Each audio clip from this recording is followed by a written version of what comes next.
হাসির রাজা, জ্ঞানের রাজা, রসিক রাজা।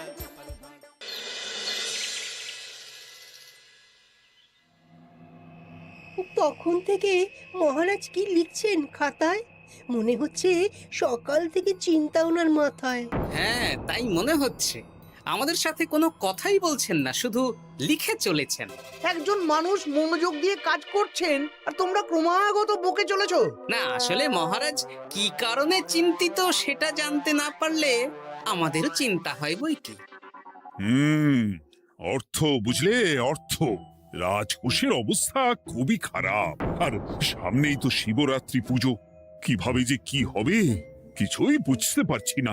মহারাজ, এরকম হলে এবারে কিভাবে পুজো হবে? শিবরাত্রির পুজোয় তো অনেক খরচ। এত লোকজন আসেন, তাদের জন্য ভোগের প্রসাদের ব্যবস্থা করা তো মুখের কথা নয়। এবার তোমাদের সবাইকে দায়িত্ব নিতে হবে। আমরা সবাই কি দায়িত্ব মহারাজ? আমি গতকাল তোমাদের রানীমার সাথে এই ব্যাপারে কথা বলেছি। রানীমা কি বললেন মহারাজ? দেখো, তোমরা সব সভাসদেরা যদি মুক্ত হস্তে দান করো, আর রাজকোষ থেকেও যতটা সম্ভব অর্থ সাহায্য দিয়ে এবারে পুজো এবং ভোগের আয়োজন তাহলে সুসম্পন্ন করা যাবে। দানের চেয়ে বড় পুণ্যকর্ম আর কি আছে? যে সভাসদ সবচেয়ে বেশি দান করবে তাকে পরে কিছু অর্থ সাম্মানিক হিসেবে দেওয়া হবে। আচ্ছা মহারাজ।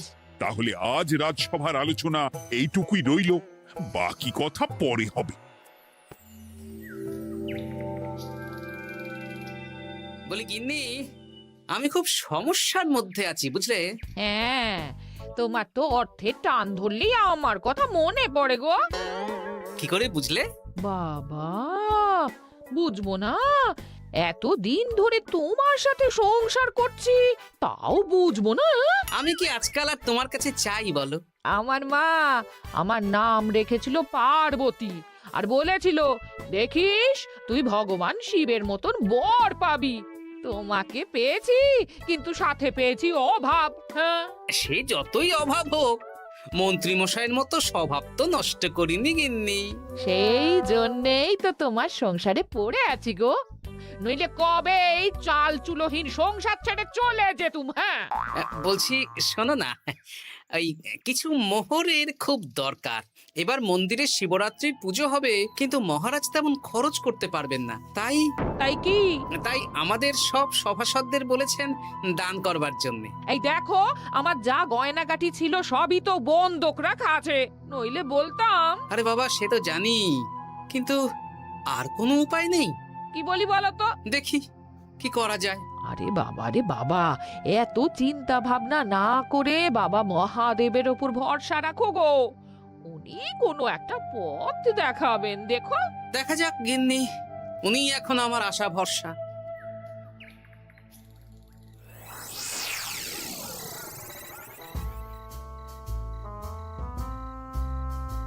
আরে মন্ত্রী মশাই, আপনি তখন থেকে শুধু এদিক ওদিক করছেন কেন বলুন তো? তা কি করব? না, আমরা তো বুঝতে পারছি না আপনার কি হলো। জীবনে অনেক অপমানিত হয়েছি, অনেক মার খেয়েছি, এবার সম্মান চাই। আর কেউ সম্মান না করলেও আমরা কিন্তু আপনাকে বেশ সম্মান করি মন্ত্রী মশাই। তোদের সম্মান আর মহারাজের সম্মানের মধ্যে অনেক পার্থক্য আছে। না, ওই ছোট মুখে বড় কথা বলছি মন্ত্রী মশাই, ক্ষমা করবেন। হ্যাঁ, মহারাজ আপনাকে কেন সম্মান করবেন? সামনে শিবরাত্রি, প্রত্যেক বছরের মতন এবছরেও গ্রামের মন্দিরে রাজবাড়ির তত্ত্বাবধানে পুজো হবে, আর সেই পুজোয় আমাকে দান করতে হবে। তা করুন, আপনার কি অর্থের অভাব নাকি? আরে বাবা, সব অর্থ দিয়েই তো তোদের গিন্নিমার গয়না বানিয়ে দিয়েছি, আমার হাতে আর আছে কই? ও, এই সামান্য ব্যাপার। আপনি মাছের তেলে মাছ ভাজুন। হ্যাঁ, আমিও তো তাই বলতে চাইছি। খোলসা করে বলতো তুই কি বলতে চাইছিস? মানে আমি বলতে চাইছি, আপনি আমাদের দায়িত্ব দিন, আমরা রাজ্যবাসীদের থেকে চাঁদা তুলবো, ভিক্ষে করব। আরো অনেক কায়দা করে অর্থ উপার্জন করে আপনার হাতে দেব, আর সেই অর্থ আপনি নিজের বলে চালিয়ে দেবেন। ব্যাস, তাহলে তো আমার 90% চিন্তাই মাথা থেকে নেমে গেল। ব্যাস, আর কোনো চিন্তা নেই।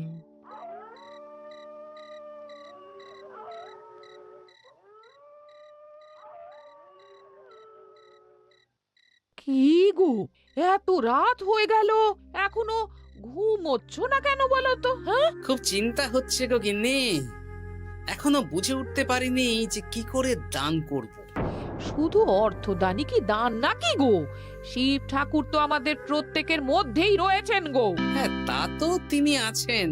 তুমি বরং ভক্তদের সহযোগিতা করো। পুজোর দিন ভক্তরা দূর থেকে যাতে মন্দিরে আসতে পারে সেই ব্যবস্থা করো। মন্দির প্রাঙ্গণ পরিষ্কার পরিচ্ছন্ন রাখো। হ্যাঁ, ঠিক বলেছো গিন্নি, এটা তুমি ঠিক বলেছো।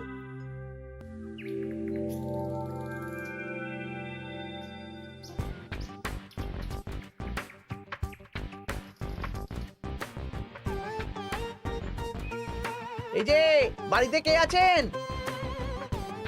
মন্ত্রী মশাই বলুন। হ্যাঁ, তা প্রত্যেক বছরের মতন এই বছরেও তো শিবরাত্রি উপলক্ষে মন্দিরে পুজো হচ্ছে, জানেন তো? হ্যাঁ, সে তো জানি, কিন্তু আমার গিন্নির পায়ে এত ব্যথা যে এবারে আর জল ঢালতে যেতে পারবে বলে তো মনে হয় না। তাতে কি, আপনি দান করুন, বাবা দূর থেকে আশীর্বাদ দিয়ে দেবেন। দান? তা কিসের দান? এত ধুমধাম করে পুজো হবে, তার দান। এ কি, এতদিন ধরে মন্দিরে তো দান দেওয়ার কোনো ব্যাপার ছিল না। এবার আছে। দান করা সবচেয়ে বড় ধর্ম। হ্যাঁ, আমরা বুড়ো বুড়ি খুব অল্প অর্থে সংসার চালাই। আমাদের ছেলে যেটুকু পাঠায় তা দিয়েই চালাই। আমরা আর কি দান করব মন্ত্রী মশাই? দরকার হলে কদিন না খেয়ে থাকবেন, বাবার নামে উপোস করবেন, আর যে দান করবে না আমি তাকে এই রাজ্যে থাকতে দেব না। ওরে বাবা রে, দিচ্ছি দিচ্ছি দিচ্ছি। আর শুনুন, এই দানের ব্যাপারটা যেন 5 কান না হয়, নইলে কিন্তু। ওরে বাবা, না না না, ঠিক আছে ঠিক আছে।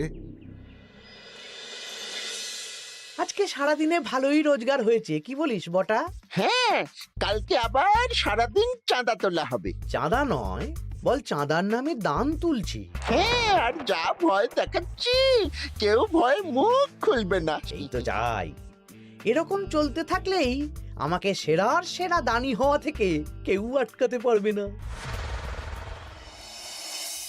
এই তুমি এই ভর দুপুরে বস্তা কাঁধে নিয়ে কোথায় যাচ্ছ গো? হ্যাঁ, একটু জঙ্গলের দিকে যাচ্ছে গিন্নি, শুকনো কাঠ নিয়ে আসি। পুজোর দিন তো ভোগের রান্না করতে জ্বালানি লাগবে, দেখি শুকনো কাঠ নিয়ে রাজবাড়িতে দিয়ে আসবো। বেশ বেশ বেশ, যাও। হে দেবাদিদেব মহাদেব, তুমি একটু দেখো বাবা।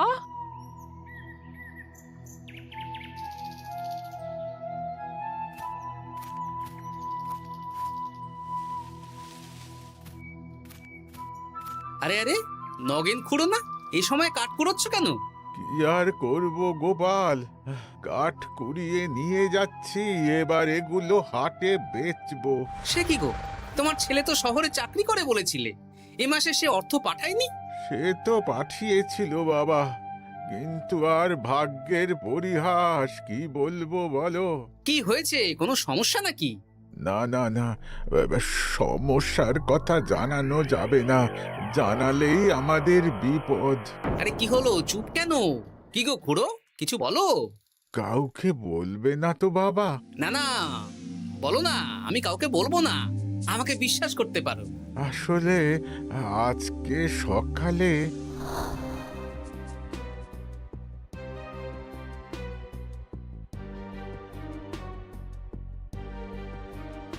হ্যাঁ, মন্ত্রী মশাই? হ্যাঁ, শুধু আমাদের বাড়ি থেকে না, গ্রামের সব বাড়ি থেকে তুলেছে।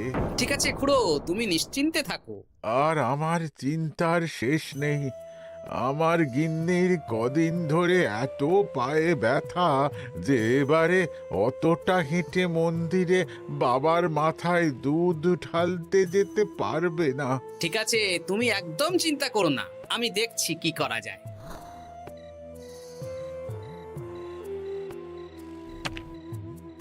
প্রহরী, এটা ভাড়ার ঘরে রেখে দিয়ে এসো। বলো গোপাল দিয়েছে, ভোগ রান্নার সময় জ্বালানি লাগবে তো, তাই এই কাঠ দিয়ে গেলাম। আচ্ছা গোপাল দাদা।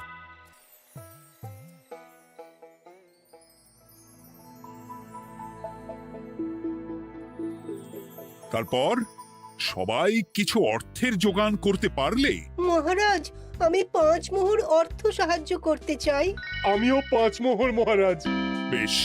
গোপাল, মহারাজ, এখন আমার হাত একদম খালি, তাই আমি অন্যভাবে সহযোগিতা করার চেষ্টা করছি। কিরকম? এই তো গতকাল আমি 1 বস্তা কাঠ দিয়ে গিয়েছি, আজকে আরো দেব। তারপর আগামীকাল মন্দির চত্বর পরিষ্কার করব, আগাছা পরিষ্কার করব, পুজোর দিন ভিড় সামলাবো, যারা দূর থেকে আসবে তাদের একটা গরুর গাড়ি করে নিয়ে আসবো। আচ্ছা, বেশ বেশ, কর। মন্ত্রী, মহারাজ এই নিন, এতে 200 মোহর আছে। আমি আরো দান করব, আপনি কোনো চিন্তা করবেন না মহারাজ।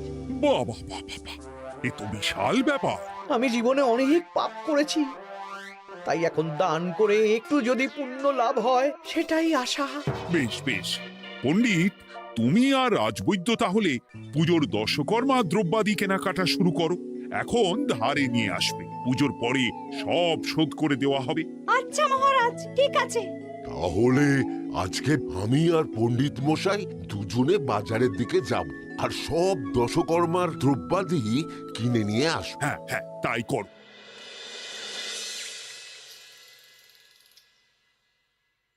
এই ঘটা পুঁটির বাবা একটা কানা করিও চাঁদা দেয়নি। হ্যাঁ, আমার মাথায় একটা বুদ্ধি আছে। কি বুদ্ধি?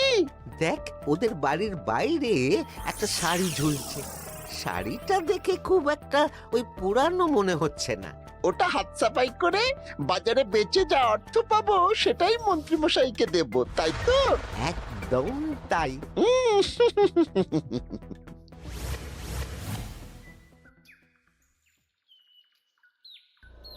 হাই পুটি, দেখ তোদের বাড়ি থেকে বটা ঘটা কাকা শাড়ি চুরি করছে। হ্যাঁ তাই তো। ন্যাপলা, ওরে বাবা রে, মরে গেলাম রে, ওরে মরে গেলাম। পালাও পালাও পালাও, ওরে বাবা। এই কি হয়েছে রে? চিৎকার করছিস কেন? আর বটা ওভাবে পালালো কেন? এই বটা ঘটা কাকা ওই পুটির মায়ের শাড়ি চুরি করে পালাচ্ছিল, আমরা ধরে ফেলেছি। সাব্বাস, এই তো চাই। তার মানে মন্ত্রী মশাই এখন দান করার জন্য চুরিও করাচ্ছে। বাহ! কি ভাবছো গোপাল দাদা? না, কিছু না। আচ্ছা পুটির বাবা, তোমাদের বাড়ি মন্ত্রী মশাই চাঁদা তুলতে আসেননি? এসেছিলেন তো, কিন্তু আমি বলে দিয়েছি আমি পারবো না। নিজেদের বীজ ধান কেনার অর্থ নেই, চাঁদা দেবো কি করে? আচ্ছা, এই ব্যাপার, এবার বুঝতে পেরেছি। অনেক ভয় দেখালেন, চমকালেন, কিন্তু কিচ্ছু দিইনি। তাই বটা ঘটা চুরি করতে এসেছিল, বুঝেছি। বেশ, এই সাবধানে থেকো। কিভাবে যে সংসার চালাবো? শোনো পুটির বাবা, তুমি এক কাজ করো। বলো। জঙ্গলে অনেক ধুত্র গাছ, আকন্দ গাছ আছে। তুমি পুজোর দিন সকাল থেকে মন্দিরের কাছে একটা ফুল মালা বেলপাতার দোকান দাও।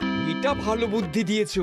আমি তো এখন মন্দির প্রাঙ্গণ সাফ সাফাই করতে যাচ্ছি, আমি বরং কাজের ফাঁকে তোমার জন্য একটা ছাউনি দিয়ে মন্দিরের কাছে দোকান বানিয়ে দেব। তাহলে তো খুবই ভালো হয়।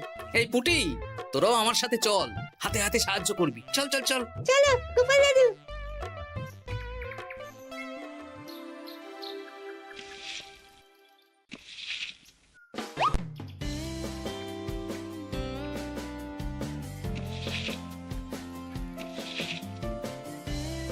দাদু, এই জায়গাটা গর্ত আছে, তাই মাটি নিয়ে এলাম। এই তো বুদ্ধিমান ছেলে, এবার ঢেলে দে। ব্যাস, এখানটা এবার ঠিক হয়ে গেল। দেখি এবার মন্দিরের পিছনের দিকটা একটু পরিষ্কার করে দিই।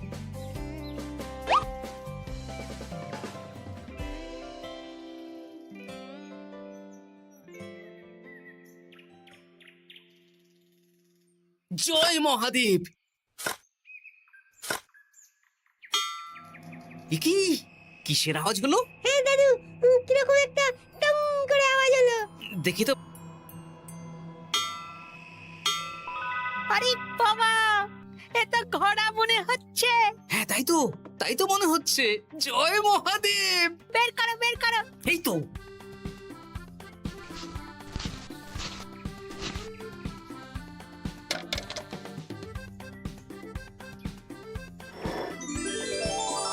ও দাদু, এ তো সোনার মোহর।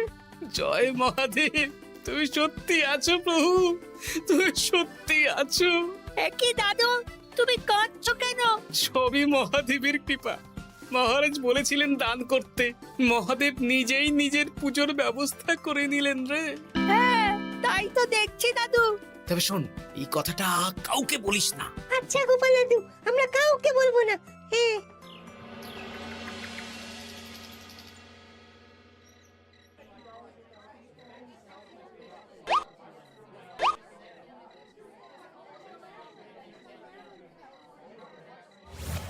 এবার আগামীকাল পুজো।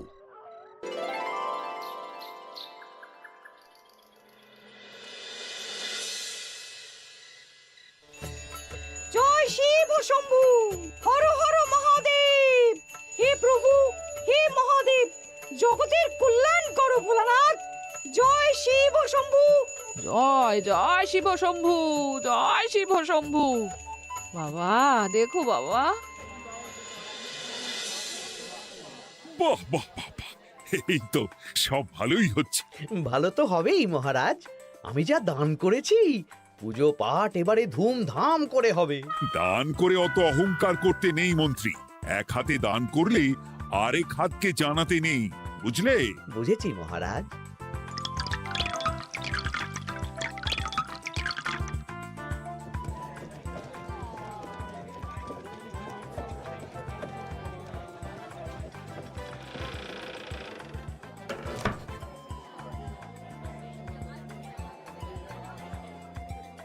আসুন খুড়িমা, আপনি আসুন। সত্যি গোপাল, তোমার মতো মানুষ হয় না।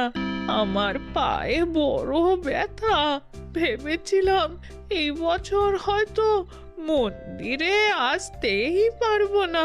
আহা, আমি তো আপনার ছেলের মতন। আর কাল আবার আসতে হবে, বড় মাঠে ভোগের আয়োজন আছে, গাড়ি পাঠিয়ে দেব, কেমন?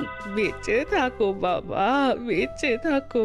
দেখো দেখো গোপালকে দেখো, ও হয়তো অর্থ সাহায্য করেনি, কিন্তু অন্যভাবে কত সাহায্য করছে। এই মন্দির প্রাঙ্গণ থেকে সব আগাছা পরিষ্কার করেছে। মহারাজ, আপনার সাথে কিছু কথা আছে। কি কথা? এখানে বলা যাবে না, যা বলবো আড়ালে। আচ্ছা চল।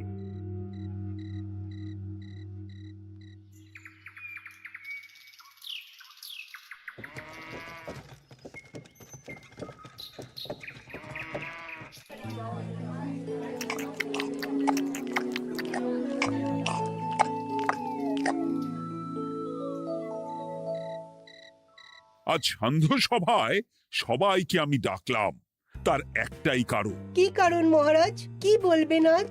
গতকাল শিবরাত্রির পুজো আর আজ বেলার পুজোর ভোগ গ্রহণ পর্ব বেশ ভালোভাবেই সুসম্পন্ন হলো। এতে আমি খুব খুশি ও শান্তি পেয়েছি। তাই মহারাজ আমাকে সম্মান প্রদান করবেন, তাই তো? আমার মনে হয় আমি সবচেয়ে বেশি দান করেছি। না, তুমি তো কোনো নিঃস্বার্থ দানই করনি। মানে আমি যে কত মোহর দিলাম। ওগুলো তো লোকজনকে ভয় দেখিয়ে দানের নামে চাঁদা তুলে দিয়েছো। সেরেছে, সব জেনে গেছেন। হ্যাঁ, সেই জন্য সম্মান নয়, তোমাকে শাস্তি দেওয়া হবে। ওরে বাবা রে, ভুল হয়ে গেছে, ভুল হয়ে গেছে। ক্ষমা করুন মহারাজ, ক্ষমা করুন। এসব ক্ষমার অযোগ্য ভুল। যাই হোক, মহাদেবের কৃপায় মহাদেবের পুজো হয়েছে। তুমি যে অর্থ লোকজনের কাছ থেকে তুলেছিলে সেটা লোকজনের মধ্যেই বিলিয়ে দেওয়া হবে। তাহলে পুজোয় যা খরচ হলো তার বকেয়া কিভাবে মেটাবেন? সেটার ব্যবস্থা তো স্বয়ং মহাদেব করেছেন মন্ত্রী মশাই। হ্যাঁ, মহাদেব কিভাবে? আমি একদিন বিকেল বেলা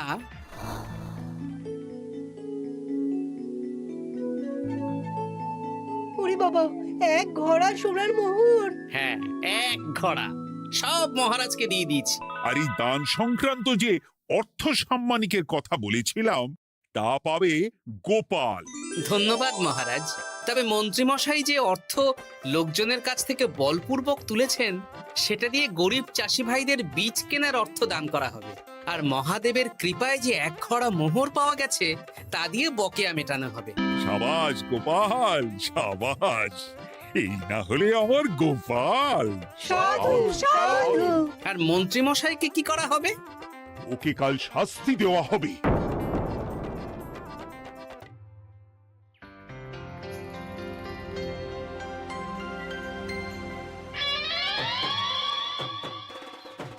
ও মহাদেব, ও শিব ঠাকুর, আমাকে ক্ষমা করে দিন, ক্ষমা করে দিন আমাকে।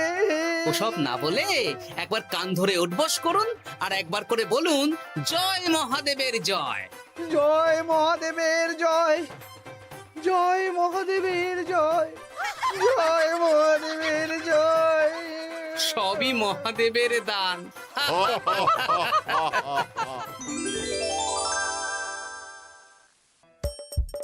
হাসির রাজা, জ্ঞানের রাজা, রসিক রাজা।